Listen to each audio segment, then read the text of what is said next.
Hey friends, after 9 days solo on the Tahoe Rim Trail, I found out pretty quickly that the staples of backpacking, backpack, footwear, food, sleep system, can make or break your trip. Some of that gear held up wonderfully and some of it failed pretty hard. So in this video, let's get into what held up, what didn't, and what I would change next time.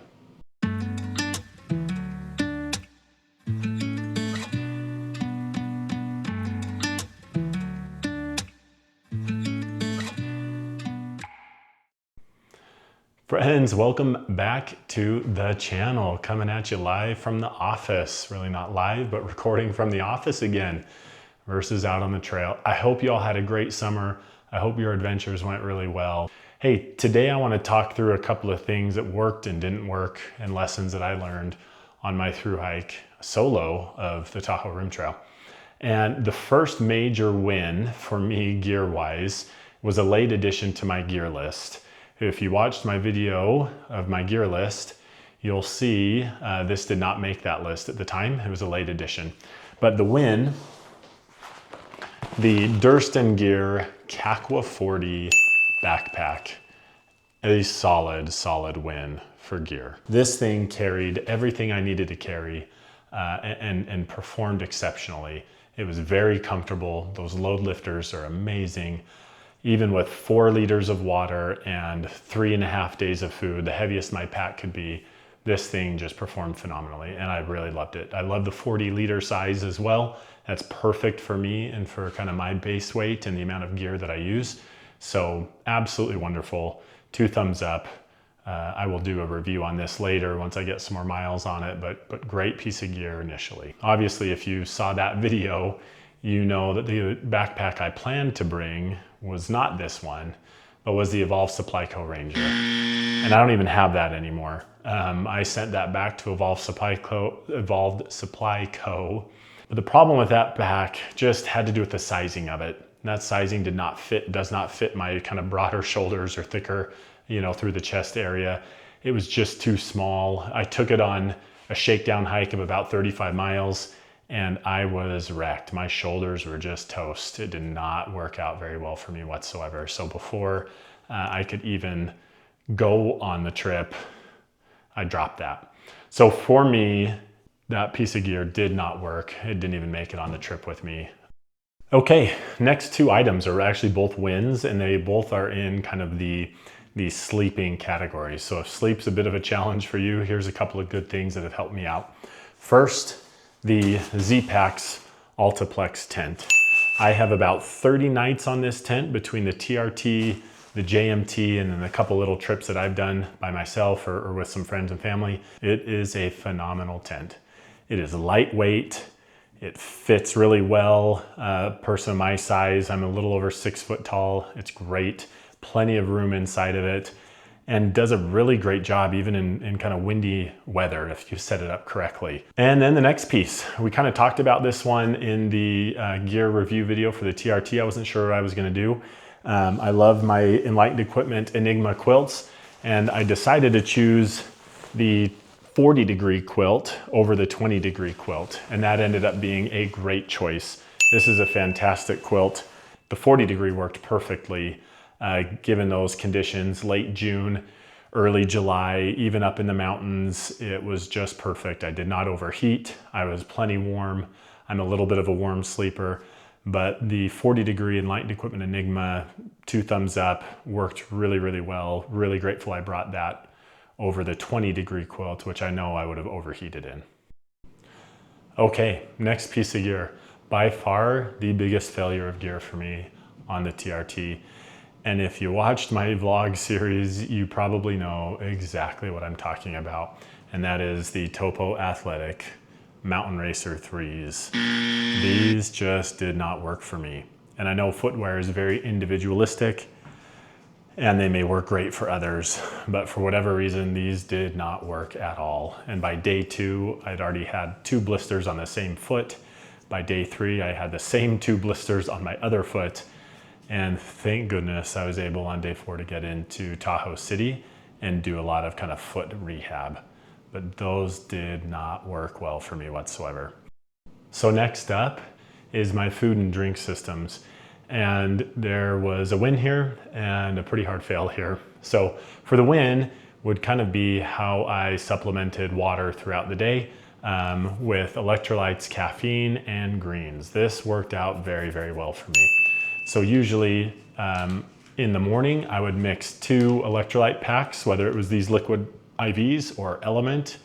I'd mix 2 in the morning and 2 in the afternoon, along with just normal water along the way as well. And this worked out fabulously. Likewise, in the morning and the afternoon, I would use a Celsius packet, and this strawberry coconut is phenomenal. Highly recommend, amazing. And I would do one of these in the morning and then one kind of after lunch. And then finally, I would use some kind of a green mix. This is just whatever I picked up at the local Costco. But important to kind of get greens and some of those phytonutrients on the trail. So some kind of a green mix was really helpful. Usually when my first bottle of water was kind of finishing, I would mix this in there in the morning time and get those greens in. So big time win when it comes to kind of the drink stuff, the caffeine, the electrolytes, and the green mix. Now the fail here, and I don't have it with me again because it was such a hard fail. I tried to cold soak this time, and I will not be doing that again anytime soon. I took a packet of couscous, I put in some dehydrated refried beans, and then some hot sauce, and tried to do that. And boy, that was rough. I think the first day was okay because it's just the first day, but I had a hard time choking that stuff down, especially as the trail wound on. Just not very good, not very flavorful, just something that I couldn't really down. I knew I needed to eat it, but it was not enjoyable at all. So cold soaking, at least for me, and what I chose to do, fail. I know there's other options and maybe I just need to figure that out, but at least couscous and dehydrated refried beans, big time failure, not something I will do again. Okay, finally, a couple of kind of extras or comfort gear that worked out well and didn't work out well. What worked out well and what I've really loved, and I think this was in my gear video, but something I just continue to just love, and it continues to be one of my favorite pieces of gear, are these Ombraz sunglasses. So if you've seen these are just sunglasses that instead of having the arms around them, they just have a piece of cordage of some kind that you can, tighten onto your head. Why I love these is those arms are always what breaks for me. And then when I'm not wearing them, I can just dangle them around my neck and they're not going anywhere. I'm not losing them. They're kind of stylish, but they are just easy. They're great. They don't give me a headache. A lot of times sunglasses will give me a headache if I have them on for a while. But because of this cordage that I can kind of tighten or loosen as I need to, I don't get a headache. I love these. They're wonderful. I always take them out when I'm hiking or doing any kind of outdoor activity. Something that kind of failed, not really a failure of the equipment itself, it's just durability. It happens, this stuff happens on the trail. But my trekking pole tip, if you remember from the vlog series, the tip here got caught in between some rocks, and when I pulled on it or as I was walking, it just bent it over like 90 degrees.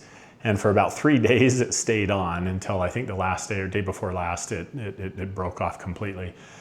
These are from Diorite Gear or CNOC, the same company, and they make these carbon trekking poles. I love the trekking poles. They extend longer, which is good for my Altaplex. I just bought a new tip and I'm still using them, and I'll still use them. So not a failure per se of the gear here, but just a durability thing, and it happens, especially with trekking pole tips. But the rest of the trekking pole is awesome, no problem whatsoever, and I'll continue to use it. And last kind of failure here is the fact that I did not bring a comfort item that I didn't know I needed to bring, but I do now. And that is a pair of camp shoes. With the way that my feet were and the blisters and the challenge with them, I did not bring camp shoes. And that would have been really helpful those first few days when I was trying to kind of pop the blisters and get them out, where I could have just aired things out while I was around camp. In Tahoe City, I did buy a set of flip-flops, which was helpful, and I carried those with me the rest of the time. Wonderful. But moving forward, I did buy some Zpacks ultralight camp shoes.